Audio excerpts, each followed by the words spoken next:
Spoiler alert! You're listening to the Comics Online Podcast. Season 19. Episode 10. 1984. Broadcast live from FXBG Public Radio September 23rd, 2019.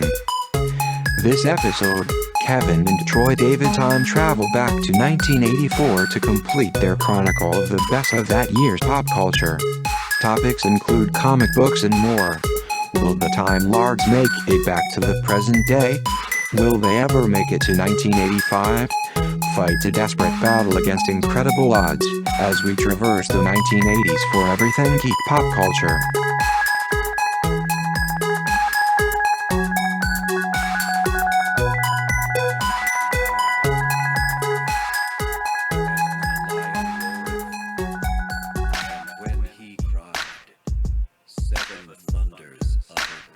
Converting earthly language into thrust. As you kneel before Azawa, legend of Zelda's turn to dust. Podcasting from the future like your time was dead and gone. And we rock the best site like comicsonline.com. Level 12 cybernetics, vibranium power acts. You communicate with snail mail while we wireless adapt. We are more than ECI as we descend to blow your spot. You're a copy of better tech like your name was GoBots. You hoping for iTunes, but little noob, you in the danger zone. We're all the best leaders like some enterprise throne. Written by Stan the Man, don't you ever try to serve thee. New gots of this book like we were drawn by Jack Kirby. Hunger like Sinistar, consumer culture than Galactus. Final Fantasy domination with our super geeky tactics. From the days of Marconi to Buff and Loud Investment City. You can hear us on every radio, so hit Vice City. From leaping tall buildings to going off like gamma bombs. Switch your internet browser to comicsonline.com. Again, and welcome to the Comics Online Podcast, Season 19, Episode 10. I'm your host, Kevin Goswana. With me today, as usual, is my co-host, Troy David Phillips, who you may know from Flashback Comics in Woodbridge, Virginia. We come to you today, as every week, well, every week we can actually make it down here, from FXBG Public Radio. Big thanks to FXBG Public Radio for continuing to help us produce this show. And so this week we have a return to 1984. But before we get there, before we time travel back to 1984, I've got a little bit of business to take care of. So last week, as you know, we talked about Comic-Con and that sort of thing. But this week I wanted to, we ended up with a couple of extra Blu-rays. Kind of popular stuff. We got Us, the Jordan Peele jam, as well as Glass, the third item in the M. Night Shyamalan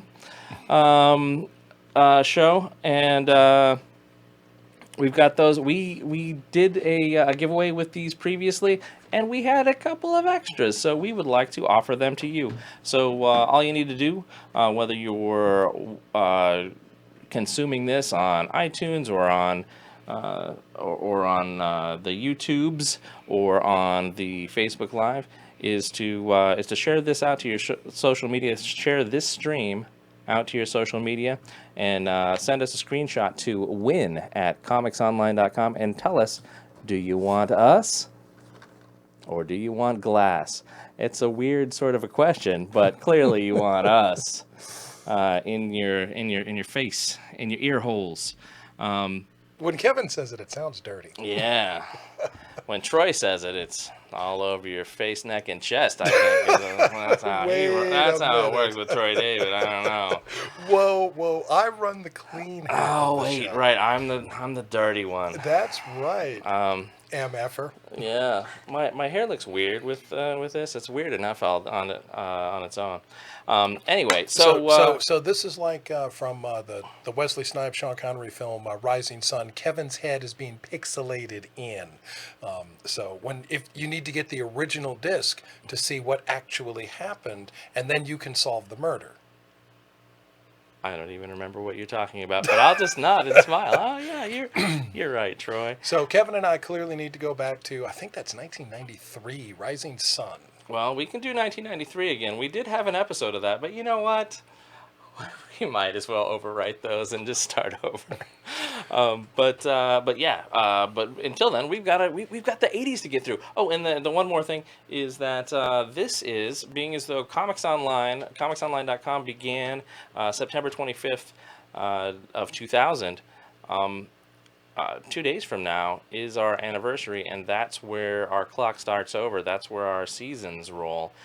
So this is our season finale. Kind of a weird spot, kind of right in the middle of everything, but whatever, it's fine.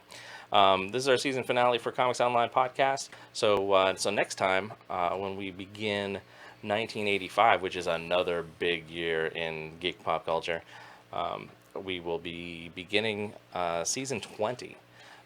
Which is not the 20th season, it's really the 12th season. It's a mess, but whatever. I started with this nonsense. We went from 0 straight to 9 because we had been around, or we were in our 9th year. So we will be beginning our 20th year on Wednesday of comicsonline.com. So big thanks to all of you who have worked with us who have been fans.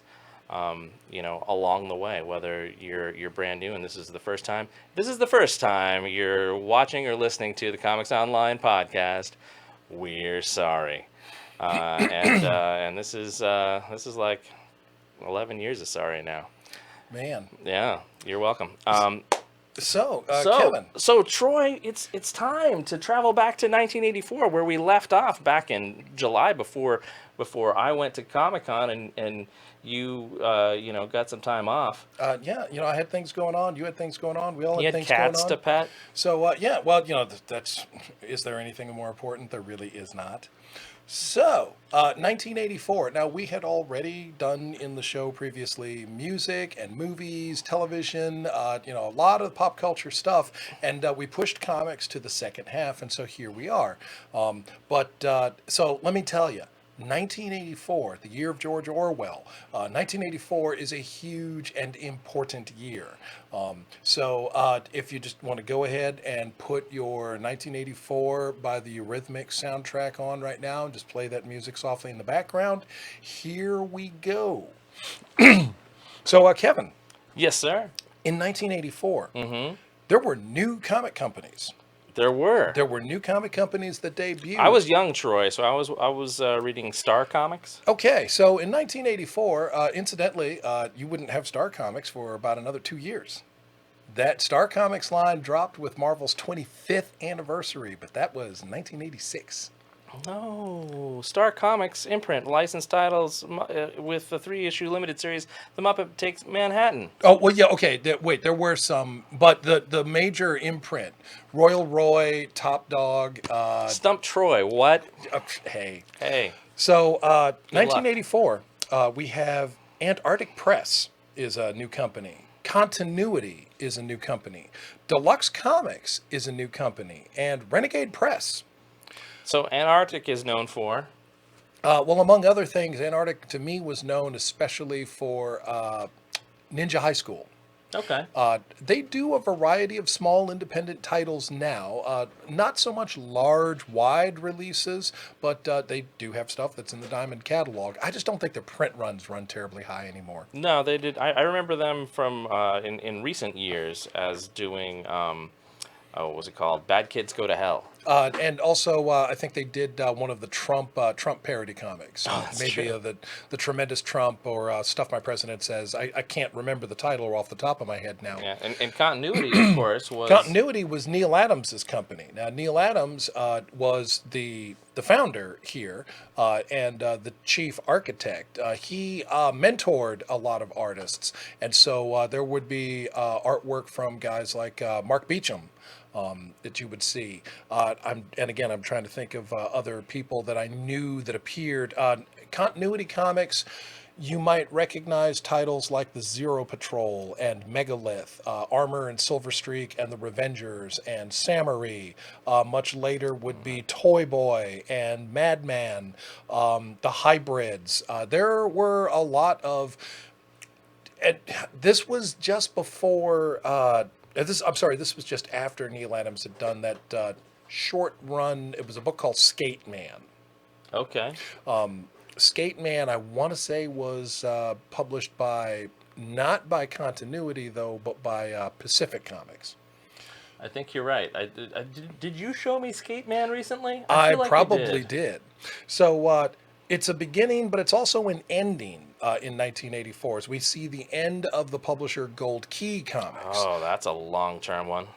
We see the end of Capital Comics. So Capital had not been in the game very long as a publisher, but they gave us Nexus, Badger, Whisper, and they got out of the publishing game and focused on their comic distribution side. So that's what happened to that particular. Those titles, however, would go to other publishers. So the titles that Capital did have would find new homes and find continuing lives. So they should have stuck with publishing because we know what happened to the other. Well, but they went on for quite some time as a distributor, and there were people that were happy with them. JC Comics was another one that went away. JC Comics, to me, was best known for publishing the characters created by Wally Wood, the Thunder Agents. Now, there were more than one person publishing the Thunder Agents, but the problem there was that the characters were not public domain, and so there were court cases with regards to who actually had proper license rights on these. JC Comics went away, Pacific Comics came to an end, and with regards to the beginnings, and this was one of the first images that we had, DK, can we have that?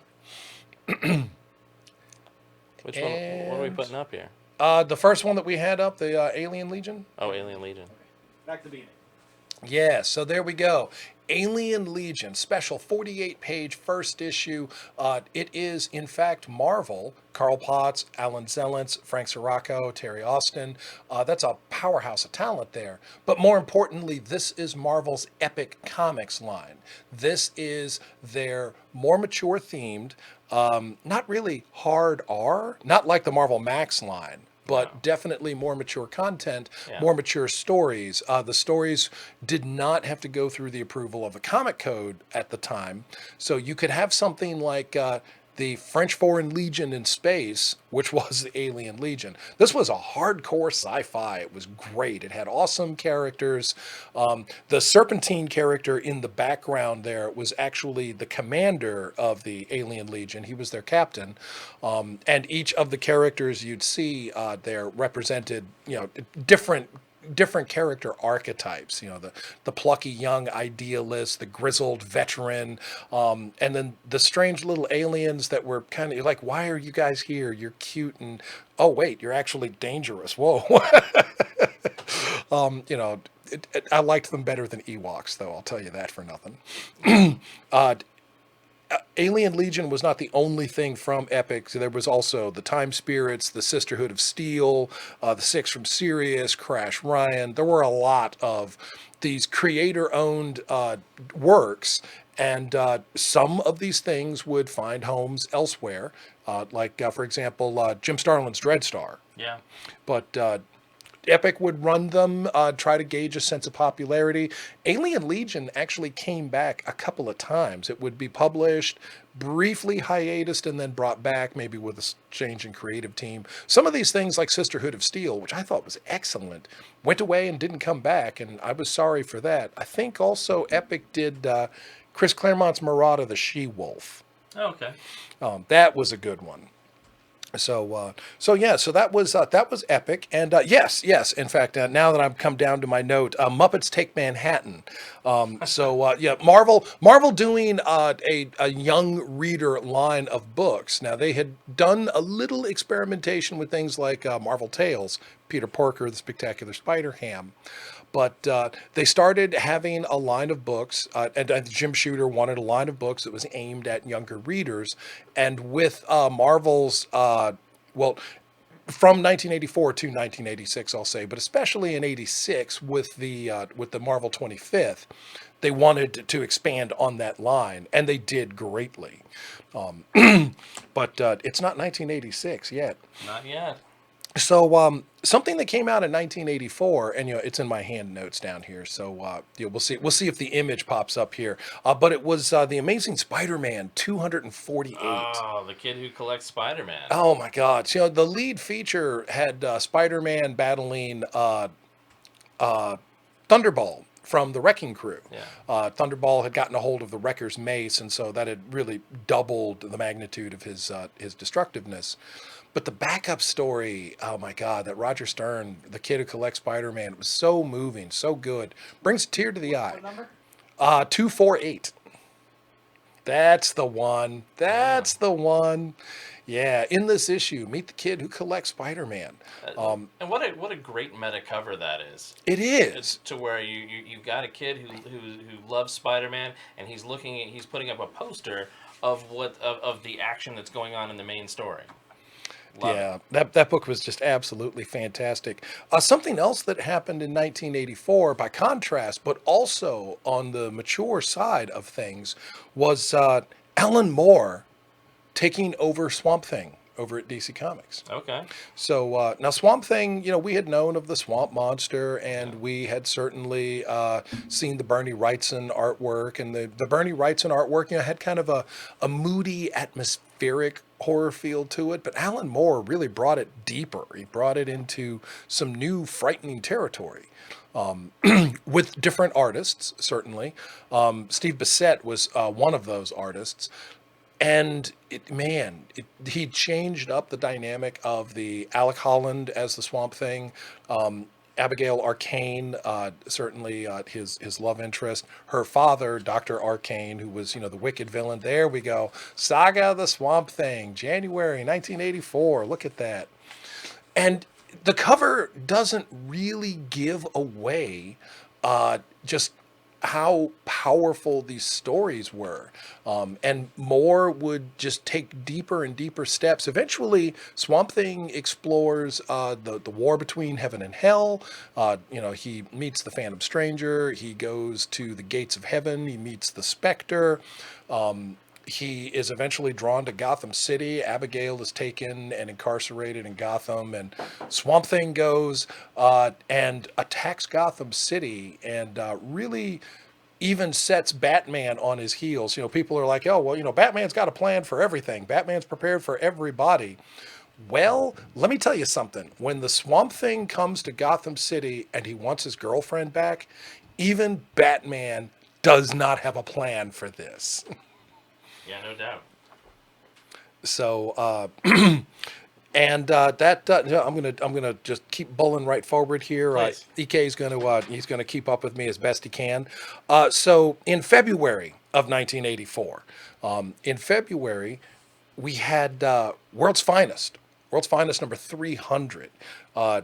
Big issue, lots of guest stars. We see the Justice League. Obviously, it's Batman and Superman as World's Finest. Yeah. Justice League of America. If I remember correctly, that was also guest starring Batman and the Outsiders. We had a lot of crossover going on with that one. And also, DC gave us their limited series, Nathaniel Dusk. You might remember that more recently, in the pages of Doomsday Clock, we got the Nathaniel Dusk movie. Is that where I remember that from? I'm like, Yes. That sounds like something. So that was taken, that obviously the core concepts from the old, the noirish, and it was Gene Colan doing the artwork. It was great. Oh, nice. Very noirish detective story was Nathaniel Dusk. And I think both DC and Marvel were trying to bring that gritty detective story back a ways. Because it wasn't much longer after that than you'll remember Marvel gave us Dakota North. That was weird. I was going to say Dakota North. Yeah, so we'll cover Dakota North. She comes on a little bit later, but 1984, DC did it first with Nathaniel Dusk. All right. They also gave us Tales of the Teen Titans number 41. Now, 1984 is the year that DC was experimenting with some new formats.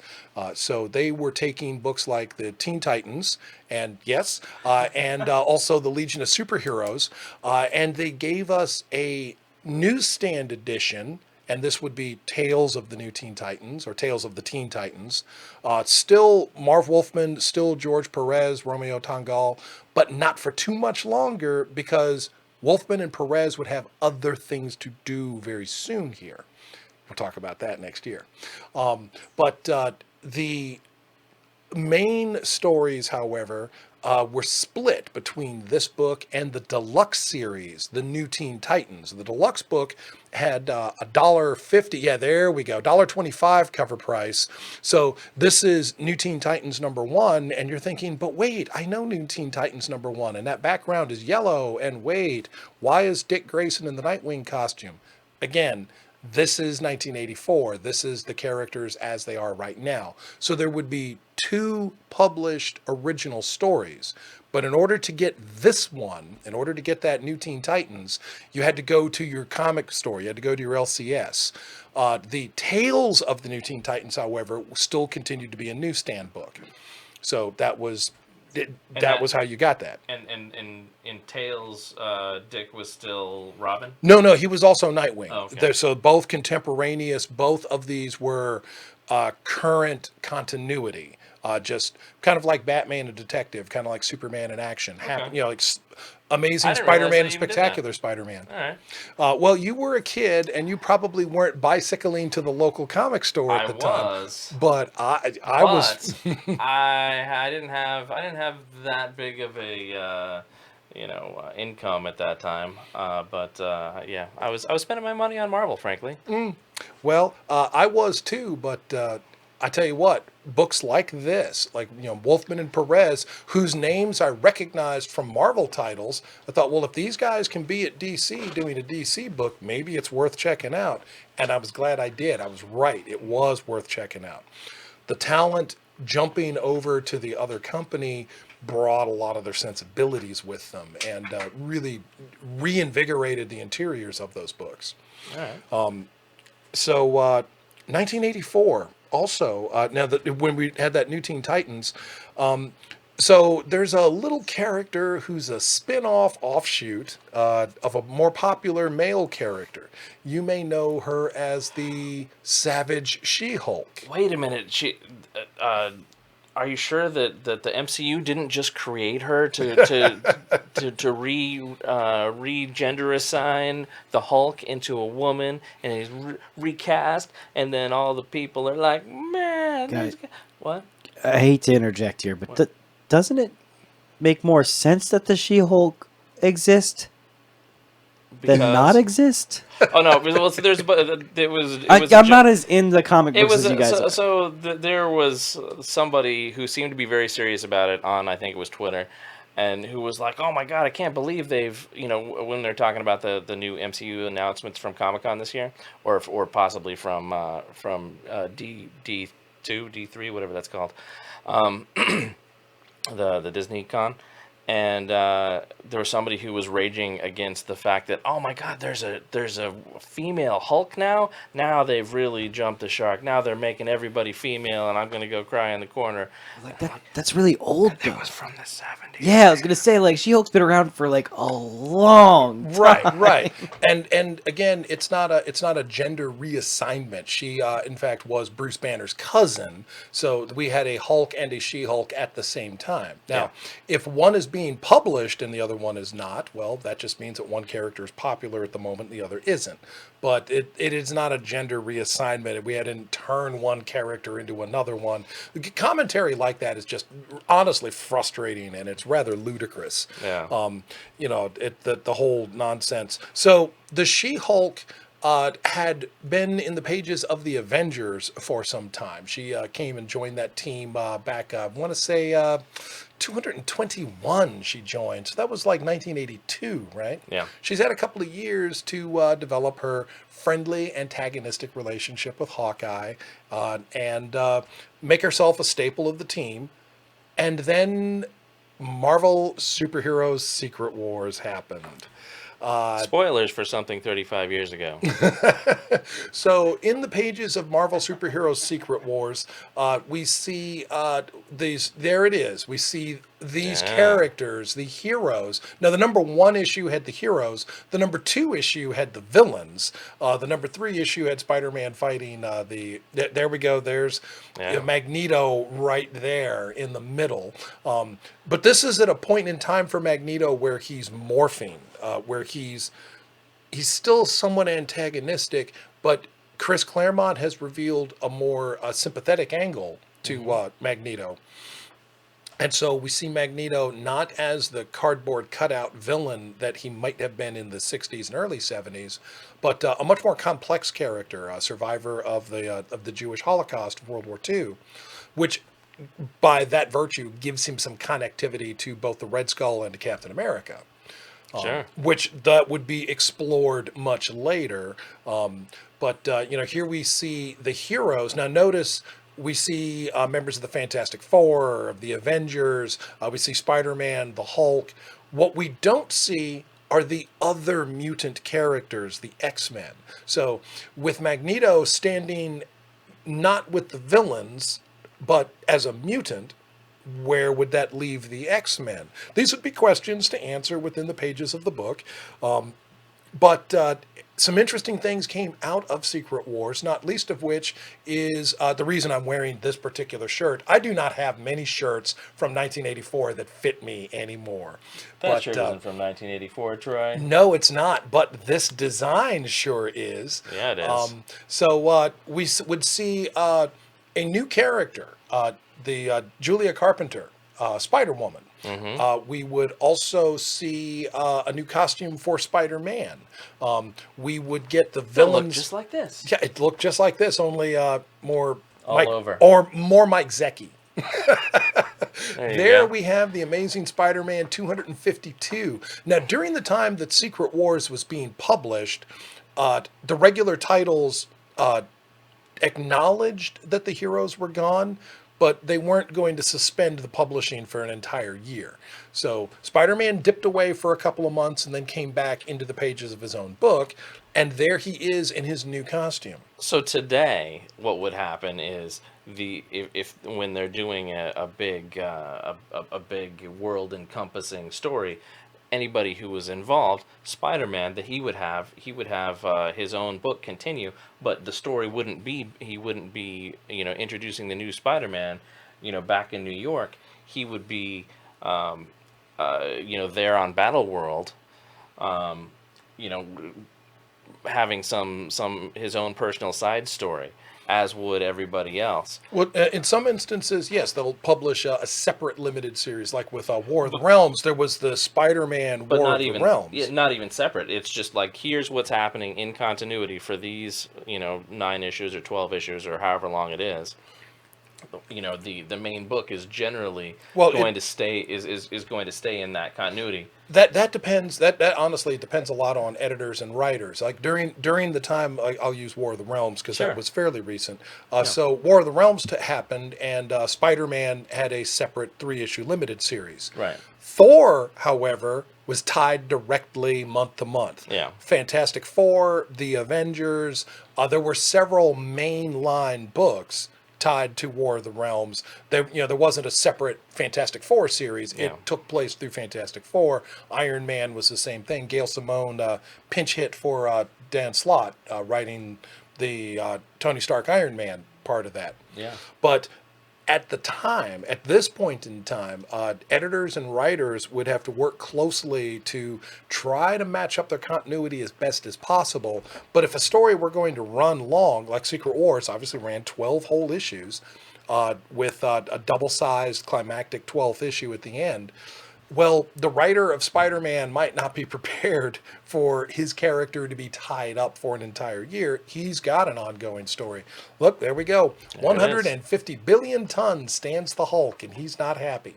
And that is almost what happened there. Now, artwork-wise, I also want to point out that through the publishing of Secret Wars, Mike Zeck handled most of it, but he got some assist from Bob Layton. So two very talented artists that were under a lot of pressure. I mean, there was a lot going on, a lot of characters in that book, deadlines to be met. The Secret Wars title was meant to accompany, to be supported, be in support of a new action figure line. And so there were these new action figures released. I believe it was Mattel, with Spider-Man, Captain America, Wolverine, and Iron Man. The villains they had were Doctor Doom, Kang, Magneto, and Dr. Octopus. They had a battle base, they had a Doom base, they had a hero base, they had a couple of vehicles. They had the black costume Spider-Man as a chaser figure. But Marvel went cheap and had the 5 points of articulation, neck and each limb, and that's it. Well, I don't know how much decision making Marvel had on that, because Mattel was the toy manufacturer, so somebody made a decision. Yeah, somebody made that decision, and they went cheap. Well, but you see, now Mattel had also previously given us the Battlestar Galactica figures, and largely it was the same thing. I think they had a formula to produce those. They would have really sold much better if they'd have gone the G.I. Joe route, and that was the big action figure at the time, aside from Star Wars. Well, and so the Kenner figures, however, did not do the G.I. Joe thing, and they sold just as strongly. Yeah, they did. But see, Kevin just wants what he wants. I want what I want, and it took. You look at action figures today. You look at the Legends line. You look at Diamond Select stuff. Of course, those price points are significantly more. Right. Mattel was obviously not making highly detailed Todd McFarlane arts collectibles, so they were knocking out figures that were going to be $5.99 at your local convenience store or wherever, so parents would buy them for their children. Now action figures have a higher price point now with more articulation, with more detail, but you're not just giving that to your 7-year-old to light firecrackers with. These are collected by people who will act. They will take them out of the box. Sure, I do. They will pose them and be dramatic with them. I certainly am, but I play gently with my toys. I'm very gentle. There are no fireworks involved with my action figures. That seems like a bad idea. A very bad idea. I bought mine in the local Alpha Beta, which became Lucky, which became Ralph's, and it's a grocery store. And then I bought, and anyway, there's like a like a dollar store. See, Kevin here was young enough to actually buy those things and enjoy them. I, at the time, however, January 1984, I turned 18. So I'm an adult now. I'm too old for toys. Or that's what conventional wisdom was. I mean, I was barely able to get my comics without people laughing at me. Yeah, so I was, 11, 12, during this year. And Mr. and Mrs. Goswan would give me $15 and a popsicle to watch Kevin for an afternoon. That's weird. That was the going babysitter's rate. Really? Yeah. $15 and a popsicle. Actually, when I did do some part-time babysitting, and I would watch, the neighborhood kid, for a few bucks here, a few bucks there. Usually the parent would also throw in pizza. Like I could call Domino's and get a pizza. Mm-hmm. So, babysitting for an afternoon was a way to pick up a little comic money. That's true. Yeah, when I was 14, I started doing that. Once we moved to Texas, I put up a little ad in the laundromat, and got kids to watch. $4 an hour, and that got me some comic book money. Let me tell you. Oh, I'm sure. Of course, by the time you were 14, $4. So going forward here into 1984, now we're coming up into some fun territory. We did talk about the Amazing Spider-Man 252 and the Secret Wars series. Well, also a little Dark Horse company, not Dark Horse, called Mirage Studios. Oh, yes. Kevin Eastman, Peter Laird, and a little parody comic called the Teenage Mutant Ninja Turtles. Oh, my goodness. Yeah, right? This is back when they were still in... So there we go. There it is. I found a good, clean image. Very Eastman nice. and Laird's Teenage Mutant Ninja Turtles. Now, what is this? And I say that, obviously, I know what it is. But in 1984, In 1984, okay, now I just showed you that Swamp Thing. I just showed you Secret Wars, Amazing Spider-Man. We're talking about the She-Hulk. We're talking about New Teen Titans. What is this? Teenage Mutant Ninja Turtles? Like, just saying that sounds awkward, right? So you open up the book and you read the book and you learn the origin of Donatello, Raphael, Michelangelo, and Leonardo, and they're turtles raised by a rat in the sewer. They were splashed with a radioactive chemical. Where did that radioactive chemical came from? Oh, it bounced out of a truck and it hit some poor kid in the face. It was a kid who just saved an old man from being hit by a truck. And you realize that brave kid is Matt Murdock, and that radioactive sludge was the stuff that gave him his radar sense. And it mutates the turtles into this form. And they are taught the martial arts, among other things, by their mentor, Stick. Stick? Maybe Splinter, rather. Splinter the yeah. rat, as in Stick, the mentor to Daredevil. And we fought Ninja. We fought the Foot Clan. The Hand. It seems to me that Eastman and Laird, on the face of it, were poking some fun at Marvel. And they probably were. But actually, as you read the book, the parody, the satire, is actually much more respectful. I don't think they were so much making fun of Marvel. I think they were finding a way to tie their imaginative process to the existing property with respect to the work of Frank Miller and to the Jack Kirby work. Stan Lee, Jack Kirby. There would be later issues of the Turtles, actually, which demonstrated a tremendous amount of respect for the work of Jack Kirby. And Jack Kirby's name in 1984 and a little beyond would become very important. There were a lot of things happening in the industry, and we'll probably come to some of those things.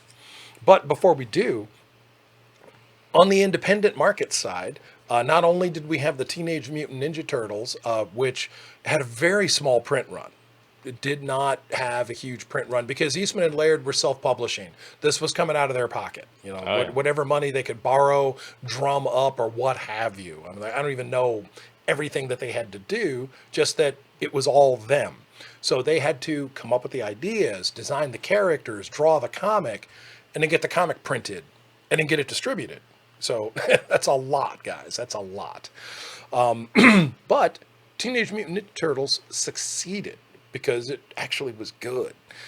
You'd read the book and it was entertaining. It was fun. Yeah. It was solidly put together. And the artwork of Eastman and Laird evolved. Like, you could see the refinements almost every issue. Like, issue 2 looked a little bit better than issue 1. Issue 3 looked a lot better than issue 1. Issue 4, they're coming together. This is looking really good. By the 5th, 6th issue, you almost don't recognize, because they've really locked a lot down. They've gotten so much better at their craft. There was an independent comic I was introduced to late in 1984, and I couldn't follow it initially right away. I had to wait until a few issues built up. But the publisher was Vortex, and the character was Mr. X. Oh, gosh. Oh, yeah, Mr. X, the man who never slept in the Dreaming City. You remember that? Vaguely. Yeah, oh my God. The Mr. X stories were cerebral and dark. It was something kind of like Dark City. Not with the shifting buildings and everything. The landscape wasn't quite like that. But the city itself, the city that Mr. X dealt in, was practically a character. Yeah, there we go. Look at that premiere issue.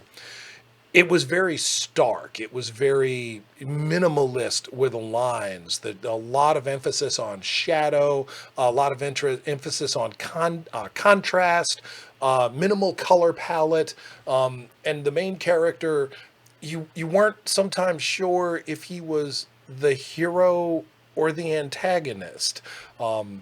He was very much the hero of the story, but he battled city corruption. He battled, lunatics. He all sorts of things. The book was excellent, and it was a deep read. Vortex, however, was not the most reliable about putting the book out on a timely manner. So you would want to hunt it down. You would want to encourage your LCS to order copies and get it in. You would want to support the book. At $1.75 was the cover price, and the average comic at the time was 75 cents. But that is how those smaller independent books survived. They had that higher cover price because they sold fewer units on the direct market. So comic stores had to take chances on these things. And when a book sold, the publisher wasn't necessarily making a ton of money unless a ton of copies were sold. Yeah, and that was the case with not only things like Ninja Turtles, and Mr. X, but also for the edgier comics from Marvel and DC. Well, with things like the Epic line, those were a local comic shop only. Like you didn't pick up an Epic book off the newsstand. If you weren't going to get comic code approval, then you ran the risk of having to have more limited distribution. But in the 1980s, there were more than one comic distribution outlet. So there would be outlets for newsstands, bookstores, grocery stores, convenience stores, that sort of thing. Maybe you had a couple of spinner racks at B. Dalton Bookstore, or you were going to 7-Eleven, People's Drug. I certainly was doing a lot of that. I had a circuit that I could go. So on a day that I might not have school and I might not have work, it was rare that both of that came up, but I might not have school, I might not have work, I might have a day off. I could go to, I think, 5 different 7-Elevens, 2 different Peoples, 2 different Giants, 1 Safeway, and I could fit in one of the local comic shops between Arlington County and Alexandria. That could be one whole circuit. And I might find different books on the spinner racks at each place. Well, for me, let me just toast my soda cup here to Tierra Santa Drug in 1984. Tierra Santa Drug partnered with a comic store that I had only ever went to like once. They were far up in North County. Like my grandmother took me there once at some point. But other than that, I only saw their the fruits of their labor is they would go. And many drugstores would just have the newsstand sort of things. Not this one. They partnered with a comic book store who populated this really well maintained comic book rack, and they would keep copies of things on there for a little bit longer than your standard newsstand would, and they would get they would get independent things. And they did a fantastic job, and it's because of that I was introduced to things like Epic Comics. Now, were you also reading Epic Magazine when Marvel was putting that out? I was too young for it. Oh, yeah. Well, that's a shame, because that is where the Epic line sprang from. Sure. Was the pages of Epic Magazine. Yeah. Now, in the month of August, I didn't realize that they were so far apart from each other. I remember them much closer together, but 1984 was also, oh my goodness, that was 35 years ago. Yeah. So there was a little book called Tales of the Legion of Superheroes. It was issue 314. Now, at this point, we go from having the Legion of Superheroes, which had run from, oh goodness, I want to say issue 259 is where they took over their own title, all the way to 313. Issue 314, it becomes Tales of the Legion of Superheroes. And the deluxe number 1, Legion of Superheroes, the $1.25 cover price, that deluxe issue comes out. So previous to that 219 or whatever, what was their what was the title then? So were then they it was sharing a book with somebody. Well, no. Well, prior to 259, it was Superboy in the Legion of Superheroes. Oh yeah. Okay. So Superboy moved out, and the Legion took over the book all unto itself. We would later get the New Adventures of Superboy. All right. But so that was back then. That was back when you were too cool for DC. That's mostly true. I would occasionally pick things up, but then I would be confused by it. And, Well, the cover was great. The art was great. anything could potentially be confusing, but you read more than one issue. I was introduced to Legion of Superheroes at 302. There was a story going on. I didn't know. I only actually knew 2 characters out of the core group of 24. I knew 2 of them by name. I knew that Superboy and Supergirl sometimes hung out with these people, but I had to read the book over and over, and then 303, 4, 5, I was able to get some back issues and get some backstory context. When that deluxe issue came out, I was chips all in for the Legion of Superheroes, let me tell you. I was nuts for that book. So September of 1984. So now here we are. It's a new school year, right? So 1984, September is Gem, Son of Saturn. Now this is another book with Gene Colan artwork. It was, there we go. See, it's like that moody, atmospheric Gene Colan, Klaus Janson.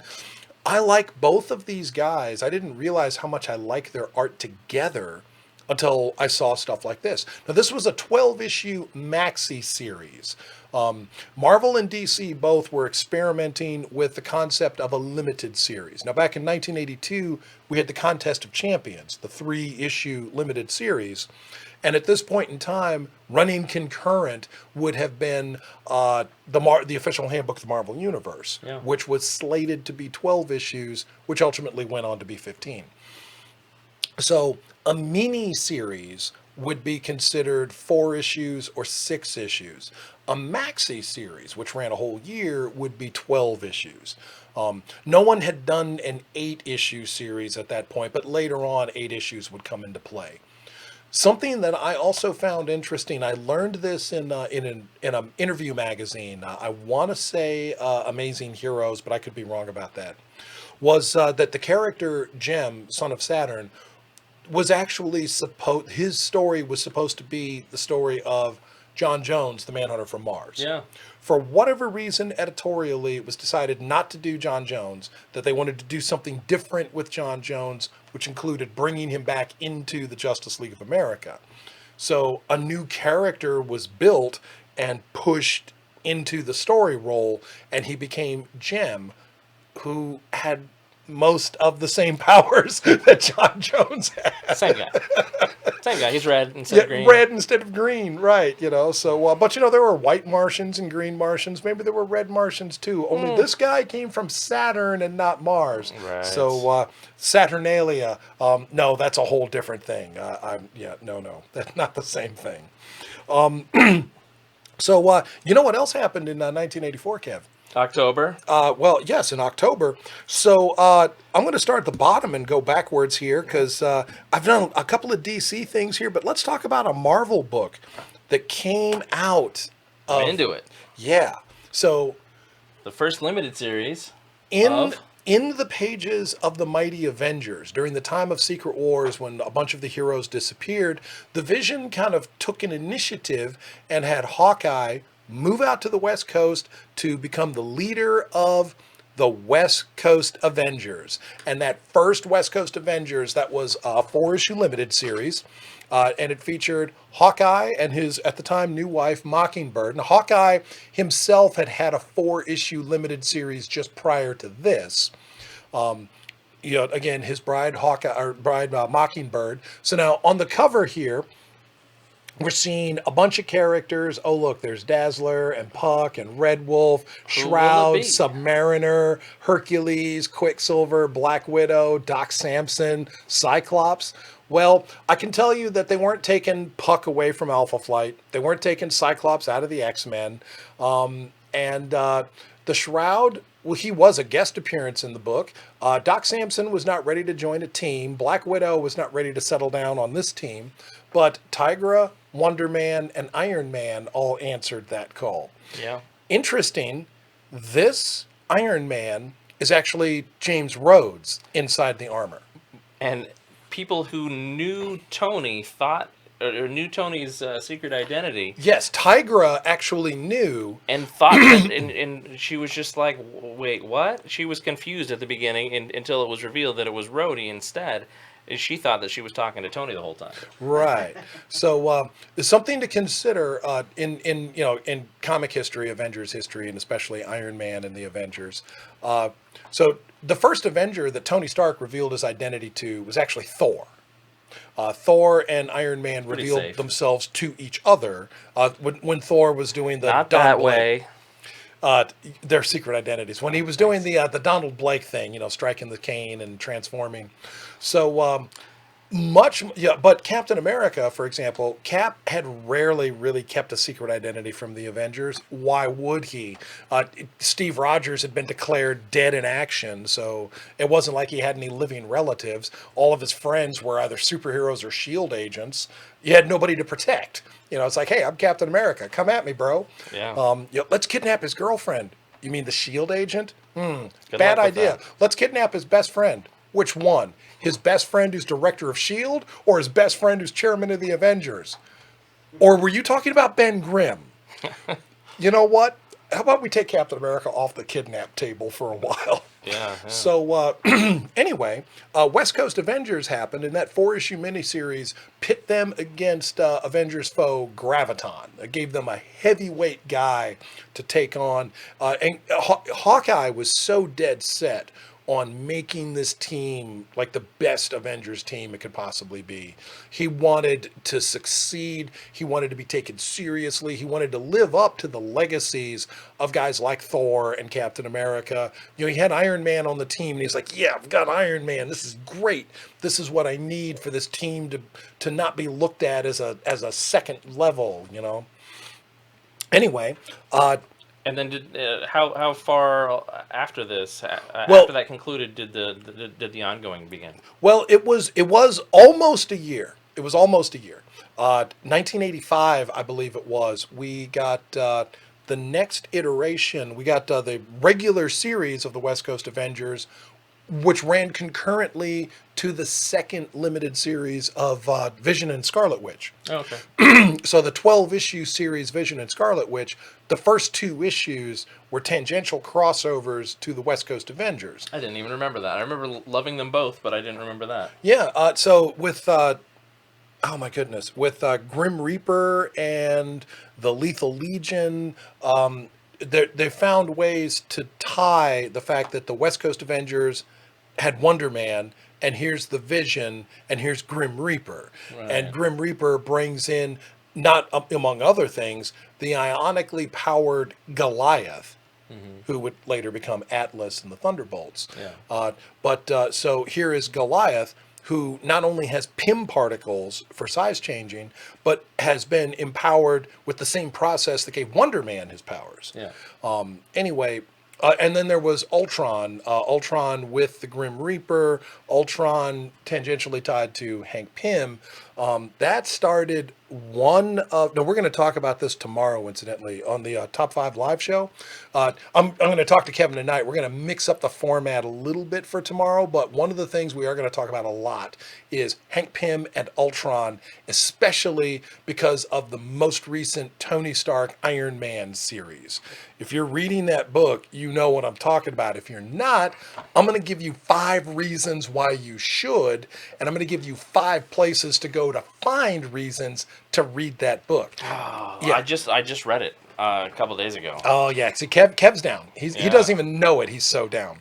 It was it's good. It's freaky. Yeah, I didn't know what was going on exactly because I wasn't with the whole Hank and Ultron being one being. That's weird. Ultron, Avengers, Rage of Ultron.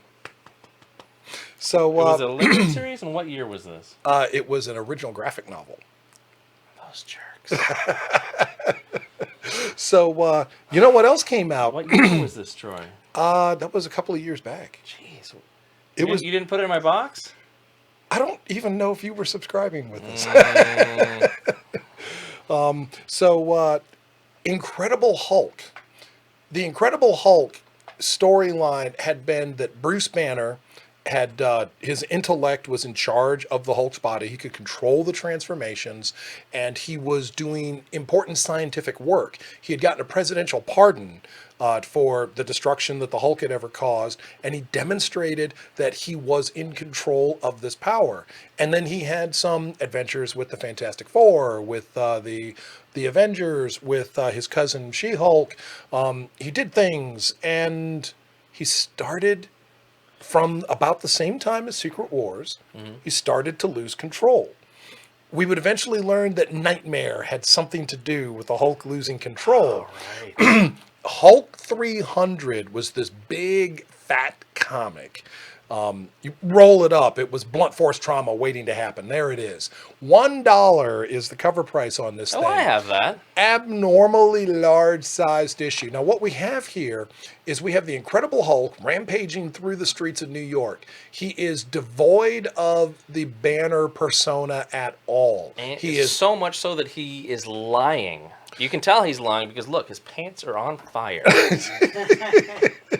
He is all rage, no intellect. There is nothing human to hold him back. So Spider-Man actually does not swing into action against the Hulk. Spider-Man saves some lives off to the side.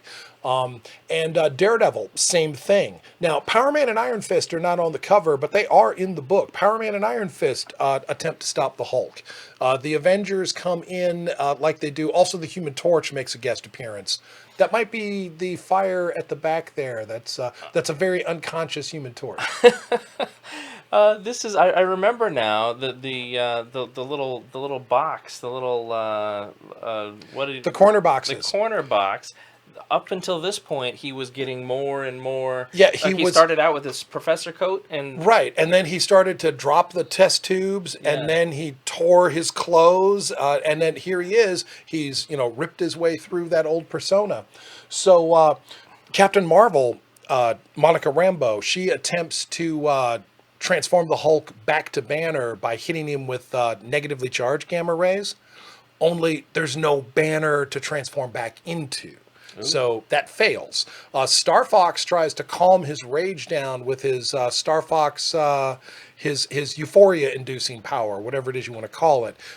Some people are calling it the Star Fox creepy power because, hey, in more modern story contexts, it does actually sound a little creepy. This guy stimulates the pleasure centers of your brain. That's like... I would want to hang out with that guy, and not even in a sexual way. I'm like, hey, I'm a pleasure center. It's like, I I'm like feeling pleasure. a little stressed. Can you just raise my endorphins like by 8%? Oh, that's great. Thank you. I think I can face the day now.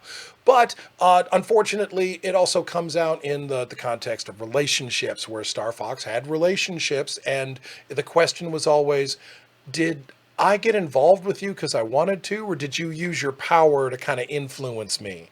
And it's a question that more writers, in more modern stories, have told. Certainly at that time, that's not the context. That's not what the guy was trying to say.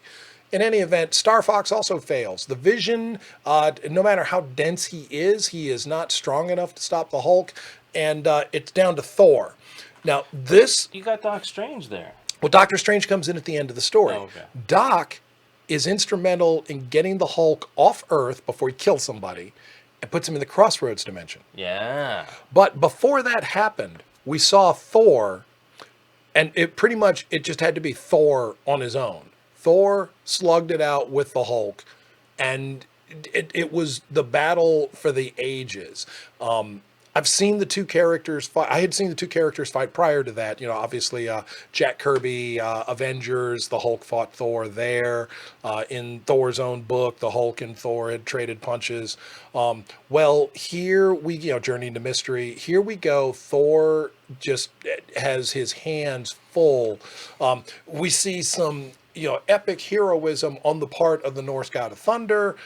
It was amazing. I absolutely loved it. This culminated the story arc for me, but then the succeeding issue in the Crossroads dimension, I remember initially I didn't like it as much. Yeah. It took about 3 or 4 issues, but it was that fourth issue. I want to say it was 304 with the Nagari demon.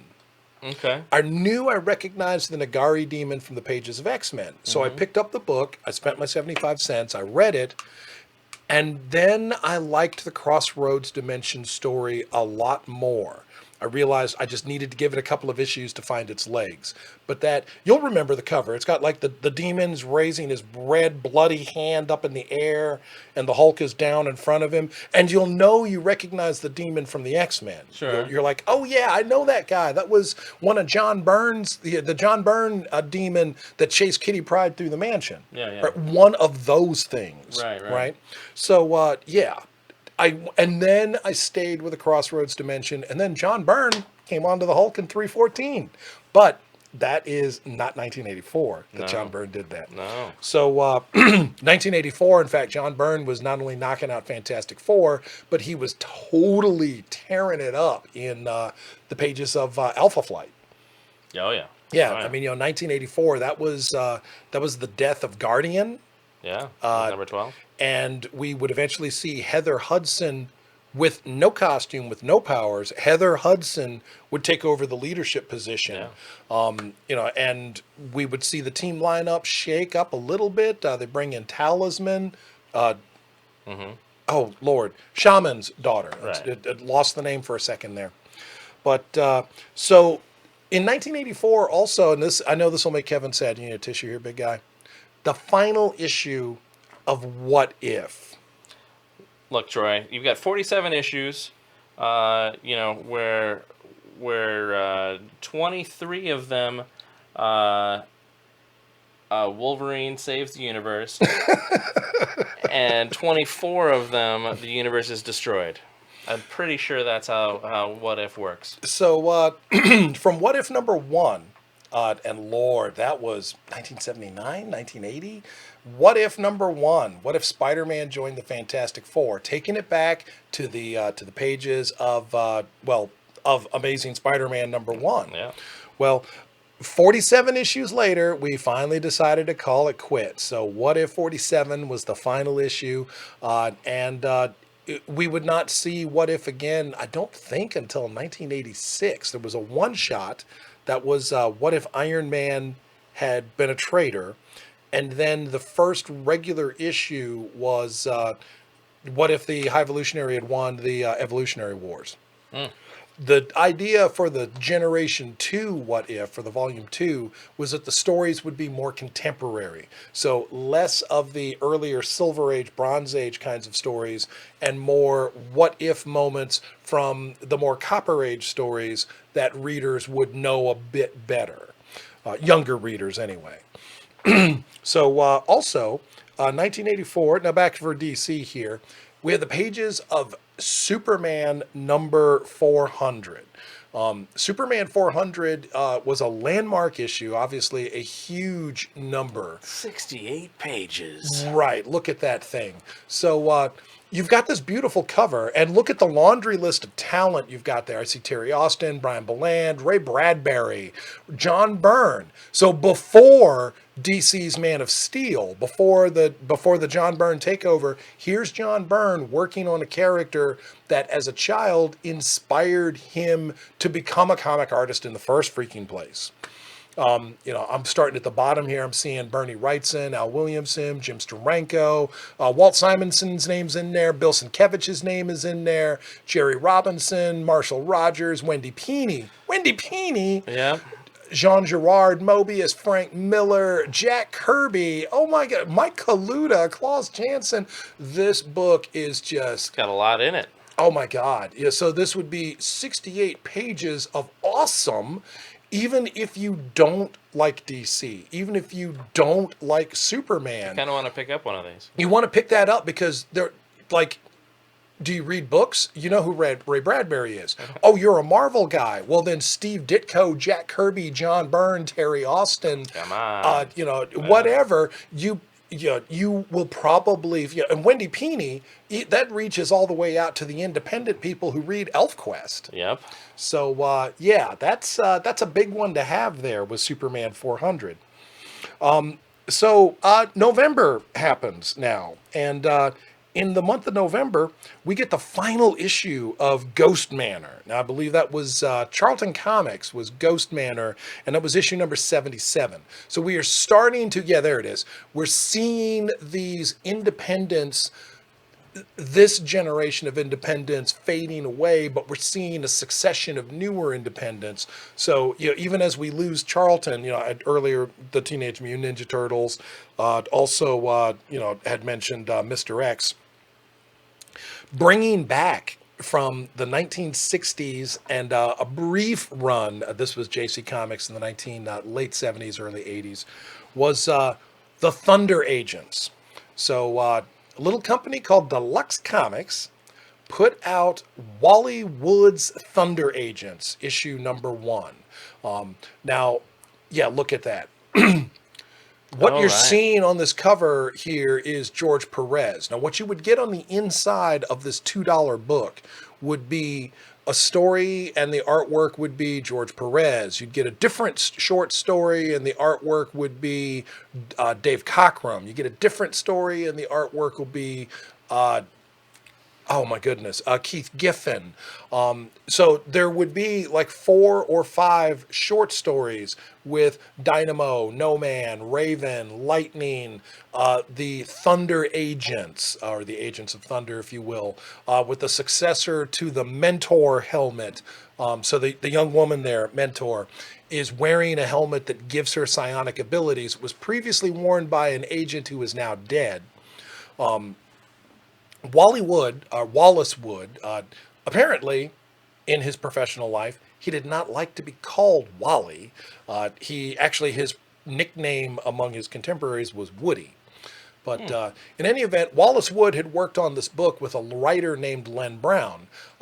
Len Brown was the name of Dynamo, the character in the front there. That was his secret identity as well.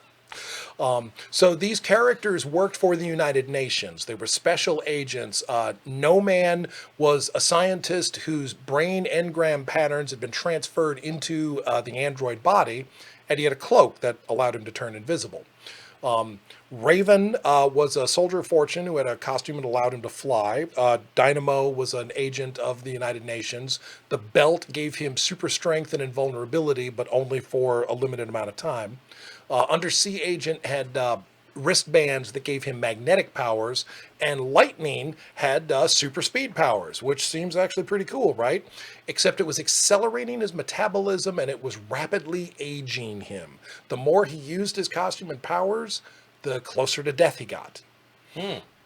One of the regular agents, you see on the end there, Karen was her name. She was actually in love with Guy Gilbert wearing the Lightning costume, but he wouldn't stop wearing it, and it was so tragic, breaking her heart. But she was no shrinking violet. She would happily pick up a pair of pistols and Black Widow somebody. Violet, you have to go to Legion of Superheroes. Come on. Also, 1987. Now, see, this is going to be one of Kevin's favorite titles. I just know it. I was about to fall asleep on Thunder Agents. I never watched. I've obviously never watched it. So, but Kevin, what? A little girl named Kitty Pryde. Her parents were getting divorced. Oh, it was sad. And My it was parents very got sad. Divorced. Kitty. It was the 70s. Eventually, found herself in Japan, and she found herself under the influence of an evil ninja. It turns out that Wolverine knows that evil ninja, and it turns out that I'm talking about the Kitty Pryde Wolverine 6-issue limited series. This was an important growth period for Kitty Pryde. Without the events occurring here, she would not have become as strong of a character as she is today. Now you look at her today, and she's leading teams of X-Men. Back then and back in the 60s, 70s, 80s, she's the little teenage one, and she's just listening to what they say or getting mad like a teenager. But yeah, so Negasonic? she was the proto Negasonic teenage warhead, I can tell you that. But though. I have to hard agree with Kevin on that. This is such a step up for her, and an opportunity also for Chris Claremont to go back to storytelling set in the streets of Japan. And clearly he loves it. Yes. This was excellent. You know, she learned some martial arts skills. She learned to now obviously, as you mentioned, her battle with the Nagara in the empty mansion was amazing. But here, you know, she learns to stab Wolverine with a sword somewhere where the adamantium doesn't protect him. Surprise, mutant sucker. So yeah. Anyway, yeah, that this was an amazing series, really important to her growth, and I loved it. Also, not only to her growth, but this really is I think the foundation of that Wolverine as mentor to the apprentice X-Man. Right. First with Kitty Pryde. Bear in mind that up to that point, Wolverine didn't need to mentor anybody. So he was building different friendships. His friendship with Nightcrawler was more as a peer. Yeah. But with Kitty, it was obviously a big brother, little sister more like. Yeah. Where he was... And it was that purer relationship. Again, Sure. you know, father figure to a daughter, brother to a sister, Sure. as opposed to his relationship with Jean Grey, which he was obviously one part of a romantic triangle. Yeah. And then later we would see as Kitty Pryde aged out of needing a mentor, Then he would go to Jubilee. Yeah, you know, and Jubilation Lee was also an excellent character. It took me a little time to warm up to Jubes because I felt a little resentful about replacing Kitty that way. But I was having a harder time accepting Kitty's advancement and maturity until much later in Excalibur. The pages of Excalibur really helped me to let Kitty Pryde grow up. Now, we're talking about big signature issues here. You know, we had Superman 400, we had Incredible Hulk 300. We've had a bunch of number ones, right? We had World's Finest 300. Well, now we're going to get Captain America 300. Sorry for popping my hand into the microphone there. I'm just so excited. So excited to be here. Look at this. We have had a story going on since the late 280s at least, with some subplot going on, and it involved Captain America's supporting cast, and the Phoenix had been revealed to be Baron Zemo the Younger. So, Helmut Zemo. Right. And Helmut Zemo was himself a pawn of the Red Skull. The Red Skull has reversed the effects of Captain America's super soldier serum, which causes Cap to rapidly age. The Red Skull himself is revealed to also have aged almost to his proper age. Both of these characters from World War II. So super old. So issue 298, I believe, so 2 issues prior to this, the Red Skull tells Captain America his life story. Sturm und Drang, the lifetimes of the Red Skull. And it's a lot of Sturm und Drang. It's a lot of hard times. When the Red Skull was born, his mother died in childbirth and his father tried to drown him. So, you know, that... Well, with a face like that, I mean, come on. Now, that's just a mask. Johann Schmidt actually had brown hair, and if I remember correctly, he had brown eyes. He was not the blonde-haired, blue-eyed Hitler ideal, but by the time Johann Schmidt met Adolf Hitler, he was so consumed with his hatred of mankind, Adolf Hitler saw himself as a mentor. He saw something that he could shape and develop and turn into a living weapon, an agent of propaganda, something against the forces that were arrayed against him. Now, obviously, that would be the forces of the Allies. So here we have the Red Skull, and then we have Captain America. And the Red Skull had pretty much forced Cap into this battle to the death, and he was trying to either kill Cap with his own bare hands or goad Cap into killing him. He wanted to corrupt Captain America. He wanted Cap to get his hands dirty and to give into his bloodlust and to make the Red Skull pay for all of the terrible diabolical things that he had done. And of course, Cap trying to hold on to his principles. Yes, it's the Red Skull, but the old saying, if you do what they want and the bad guys win. So, and this is a Comic Code approved book. So there is a moral message. Of course, people would say, it's like, just kill the Red Skull. He's a Nazi. This comic is being read by young children, and the writers have to be mindful. The editors, the publisher, are mindful of the potential influence that this book could have on young readers. And we've already been through the 1950s seduction of the innocent. We've already lived through the need to justify what story content you publish. So clearly, J.M. DeMatteis and crew blew it because today we are still just punching Nazis rather than killing them with a large shield and just taking their friggin' head off. Because that's what you should really do with Nazis, and this is why we have the problems we do today. Well, you know what else we had in 1984, Kevin? You'll love this because, see, Kevin, you have to understand that, first and foremost, Kevin is all Walking Dead all the time. And if Spider-Man is in a comic, he is going to get it. Now, The Walking Dead is done, so... For now. So Kevin is just super sad, so now he's just doing... I get a breather. That's fine. The spin-off series will come eventually. He's gonna do a binge reread of all 193 issues in one sitting. Oh, no, probably not. Don't make a liar out of me, Kevin. I mean, whatever Troy says is true, except for with the parts that are not true. So, but beyond his Amazing Spider-Man, and again, Spider-Man shows up somewhere, and Kev's like, "Oh, I got to get that Marvel team up. I have to have all 150 issues." I'll show you my Amazing Spider-Man. Oh my goodness. So you want to see like a 9.8 Amazing Fantasy 15 CGC graded, autographed by Stan Lee. Look only as far as Kevin's collection here.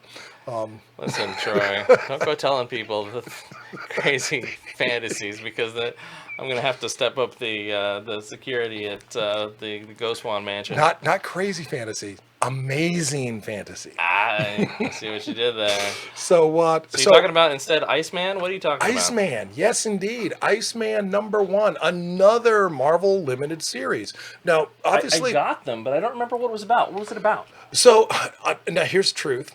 I have not reread the series for some time, and in fact, I only within the last year or two recollected it. So this is at a point in time when Bobby Drake was but hadn't been for very long, with the New Defenders. So it was Beast, Iceman, Angel, Valkyrie, and Gargoyle, and Moondragon. Yeah. We had seen Hulk, Doctor Strange, Submariner, and Silver Surfer leave the team. We believed... Under threat by the living tribunal. Well, then we had also believed that Nighthawk was dead. We had... some of the mainstay characters had gone away, sort of pulled back. Like Son of Satan married Patsy Walker Hellstrom. Patsy Walker becoming Patsy Walker Hellstrom, and so on. Well, anyway, so I need to reread those Iceman 4 issues. Bring that Iceman back up again. I just want to giggle a little bit because I'm 12 in 1984. I'm 12. He's young, he's on his own, he's out for a good time. And then you see this guy in this crazy topless disco outfit. I'm like, I think we knew back in 1984 that Iceman was down for the dudes. He hadn't internalized it by then, but look at this. Come on, look at that cover. I'm going to honestly say that wasn't the vibe that I got during the time that Bobby Drake, one, was pining for Lorna Dane, who obviously went on to Havoc, and then later this star-crossed romance with Darkstar. Oh, jeez. From the time in the Champions there, Darkstar was a Russian character. It was revealed that she was Vanguard's sister, and she would later go on to the Soviet super soldiers. Yeah. She would battle Iron Man, amongst other things. And she had an interesting life. So 1984 gives us some sad moments. Let's start here with the passing of artist Karl Burgos. Now, Karl Burgos as a name might not mean as much to some of you, but for longtime comic fans and for comic historians like Roy Thomas. Like Marvel Comics #1, is that what you're talking about? Yes, Karl Burgos was the artist, creator of the original Human Torch. Not Johnny Storm, but Jim Hammond, the android, the Nazi fighting android Human Torch. Jim Hammond wouldn't have just gone hand to hand. He'd have just torched that mofo, I'm pretty sure. So, Why am interesting. I not swearing on my own show? I don't know what the deal is. The force is strong with this one. Troy's good nature just makes me think, oh, there's going to be children in the room for some reason. There might be. So Karl Burgos participated along with Bill Everett on the first Human Torch versus Submariner crossover battle back in, and I want to say that was 1940. Marvel Mystery Comics, I think that's number 8 and number 9. So Karl Burgos drew the Torch, while Bill Everett drew the Submariner, and that gave the artistic continuity between the two characters. In any event, Karl Burgos, great artist. I did not know in 1984 that he had passed, actually, but I did know who he was. And when I read the article, certainly, I felt moved, and I know that I would love to have his original comics, but I can't afford those things. So I satisfy myself with omnibus collections. And in fact, Kevin recently watched me buy a Human Torch, a Marvel Mystery Comics Golden Age omnibus. Oh, yeah. Which goes nicely with my Golden Age Submariner omnibus. There you go. And my Marvel Masterworks. There you go. Yeah, I can't afford the big comics like this guy. Troy is the one who buys all the comics. I get, a respectable amount, but not So, like Troy. Also in the month of June in 1984, we lost Saul Brodsky. Saul Brodsky was a longtime staffer at Marvel, bullpenner right along with Stan Lee. Interesting enough, now there's a John Romita portrait, John Romita Sr. So Saul Brodsky was written into a What If story. I believe it's What If number 11. What if the Marvel Bullpen became the Fantastic Four?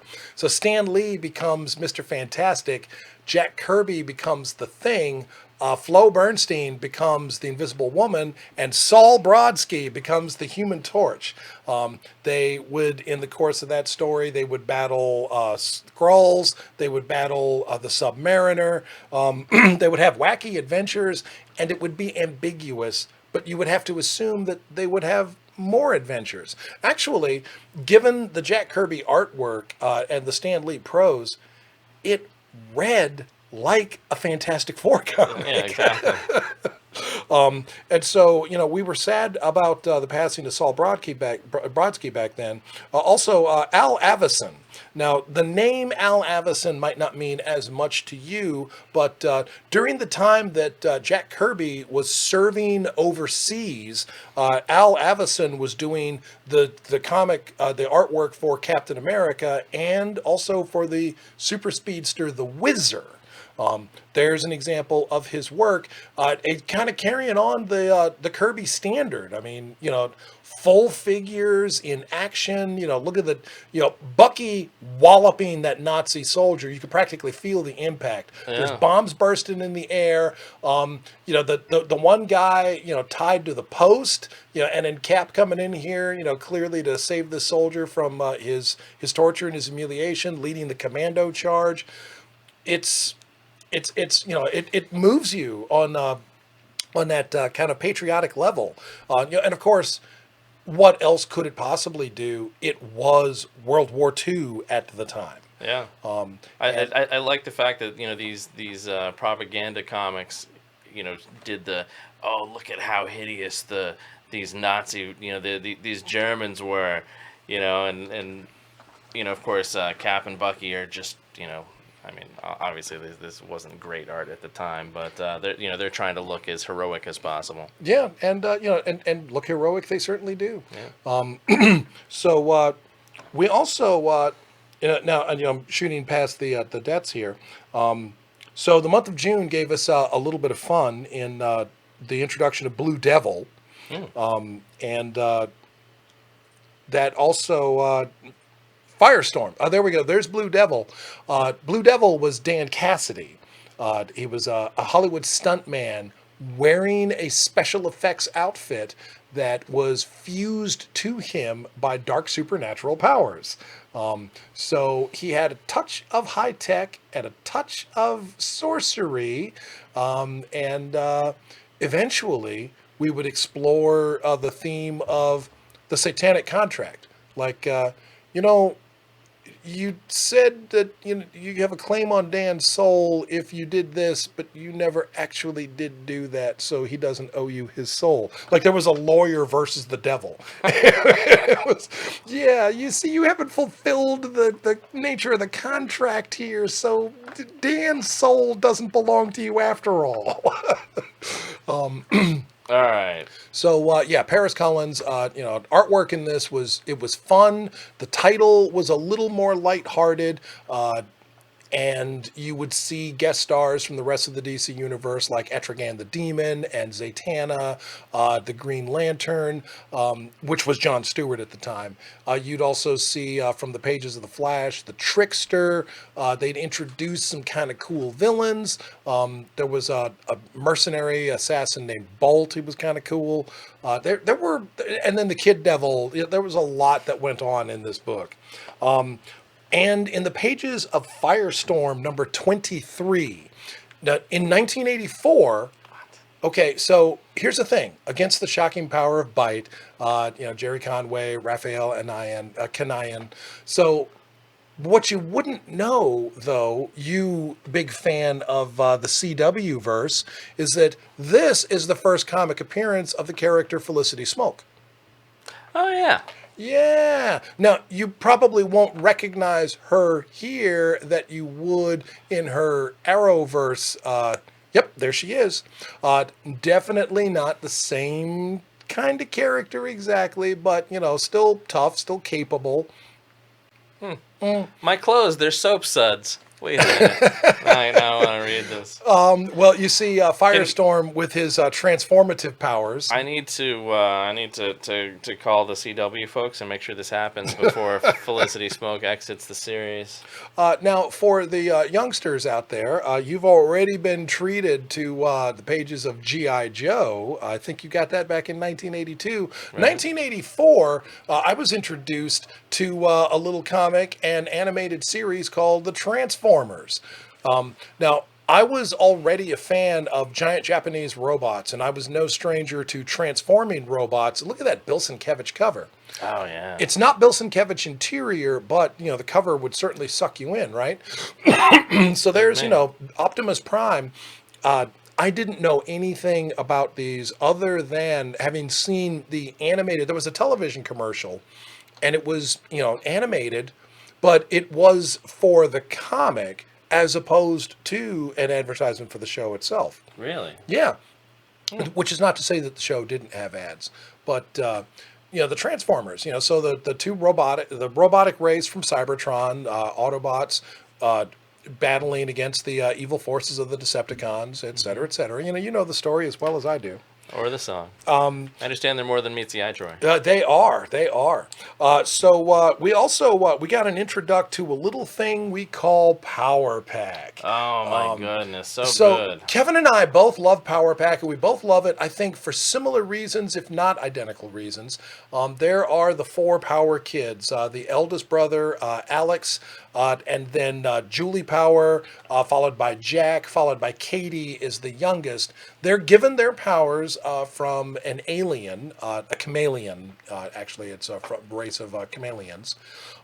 Each one of the Power children are given one of the alien's four powers. And in time, they would switch powers with each other and then reverse back.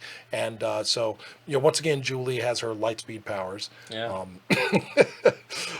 And they're brothers and sisters who have grown together, grown apart, grown back together. They've had some tragedy, they've had some drama, but they very much love each other.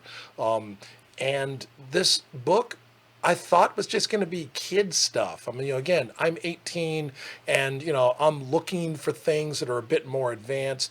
I'm certainly loving like the Chris Claremont Uncanny X-Men. That's a mature book. Code approved, but still mature. Yeah. Alien Legion. Oh, that's an epic book. That's mature. What is this? 4 young kids who each get a superpower. But you read the book and it's good. It's just rock solidly good. I bought this. I was, like I say, 11 or 12, so I was Alex's age. I bought this at a 7-Eleven on Old 94 in San Diego, where it hits like Lawson Valley Road. That's where I bought this Power Pack. I bought my first issue of Power Pack at a 7-Eleven just off of North Van Dorn Street in Alexandria. All right. Yeah, see, moments like that, right? So you remember, you hold on to those things. Yeah. So in the pages of that aforementioned Uncanny X-Men, the character Forge made his first appearance. This is our analytical genius character, a tribal native First Nations. Forge would reverse engineer the technology of Rom Space Knight and develop the mutant neutralizer weapon. Now, Forge himself was a mutant, but he was in the employ of the United States government as a contracted mentor. So he would build devices for the government's Project Wide Awake. But Forge was under the impression that all of the mutants that, Gyrick was going to use these things on were in fact dangerous to the public. Now, when Storm fell into the crosshairs and got her powers taken away, Forge was actually legitimately distraught about that because Storm was not a threat. And that began the tortured relationship between Storm and Forge. But the pages of Uncanny X-Men 184 is where you can find the first appearance of Forge. Then it's Life Death. Uncanny X-Men 186. It is a beautiful comic. It's moving, it's touching, it's mostly this tortured love story. I say tortured because it ends on the only note that it could possibly end on. But Forge and Storm were not done with each other, not from that point. They would have more than one kind of reconvening on their relationship. And I think a Life Death too, the revenge. Yes. Well, I don't know that there was a lot of revenge, but and lastly, I want to point out a little book from a publisher called Matrix. They released a book called Northgard. Northgard #1, coming out in late 1984, featured a Canadian character. I mean, obviously, look there, he's got... oh, look at that guy. So, New Triumph #1 featuring Northgard. What I found kind of funny was that, this cover seems a little Punisher homage-y, does it not? Oh, yeah. I couldn't, that's not exactly an Amazing Spider-Man cover, but it's similar. And this was before the Punisher had his own regular book. So, yeah. 1984, the Punisher hadn't had his limited series yet. That's next year. But in the pages of this story, the main character is given the opportunity to take on a superhero name, and someone suggests the name Guardian, and he says, no, I won't do that out of respect for the dead. Now, obviously, in story, no one knows what he's talking about, but he is plainly talking about James MacDonald Hudson. And I think it's the writer of the series being respectful to the John Byrne character.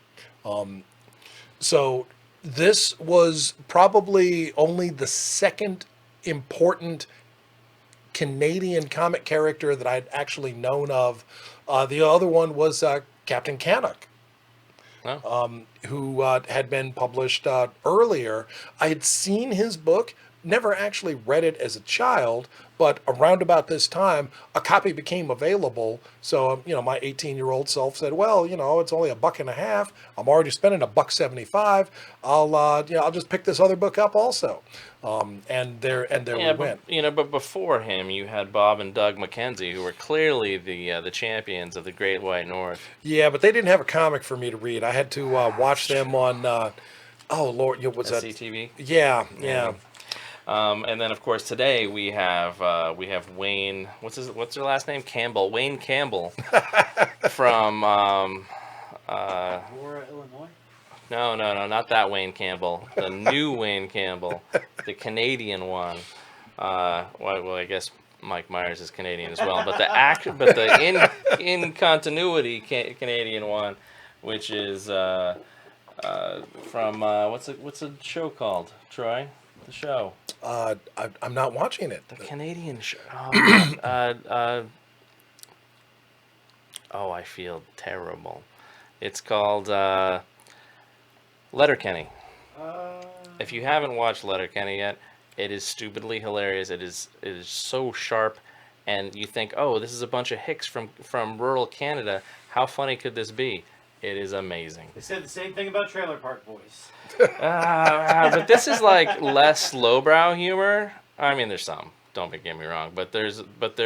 You think it's gonna be lowbrow, and suddenly you're like, oh wait, they're telling some really smart jokes.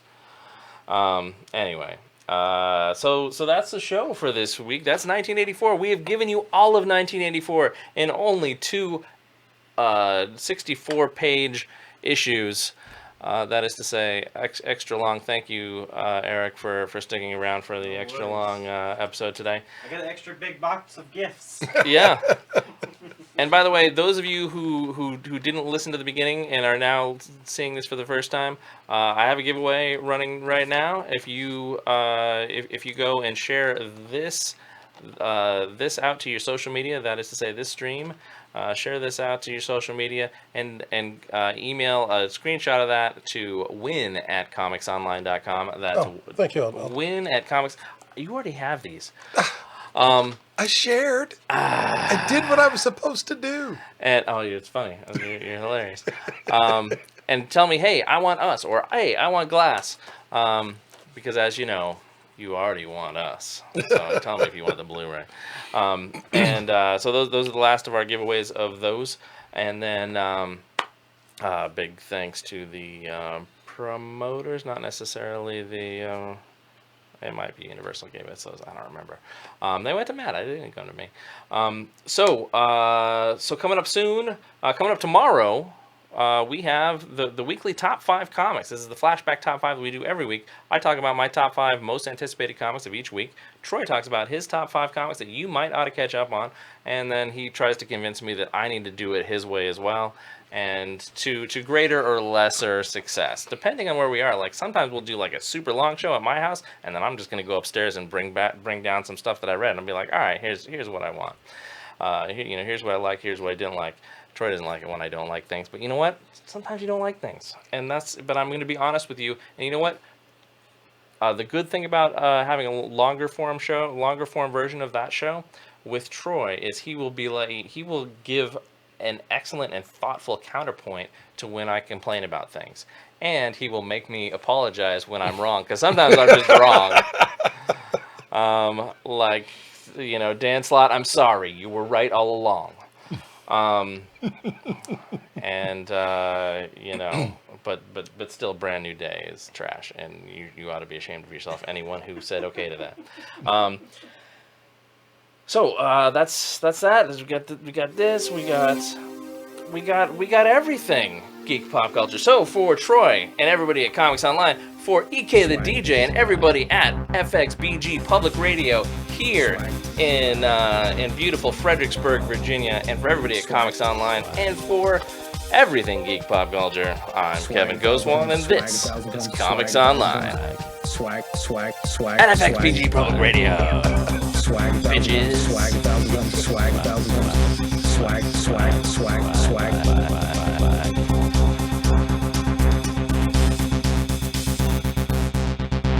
Swag 1,000 times over.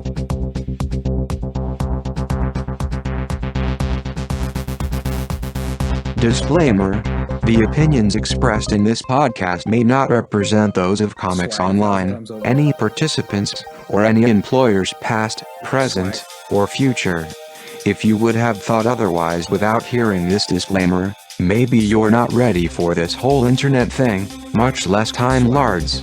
Or maybe you're instead one of our smart and sexy fans who appreciate foul language, comic episodes, biting sarcasm, and everything geek pop culture. If you have comments or questions for the Comics Online podcasters, post on our Facebook page, tweet us on Twitter, or email us at podcast@comicsonline.com.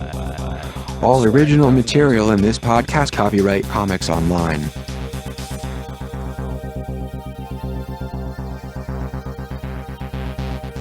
Swag 1,000 times over. Swag. Swag 1,000 times over.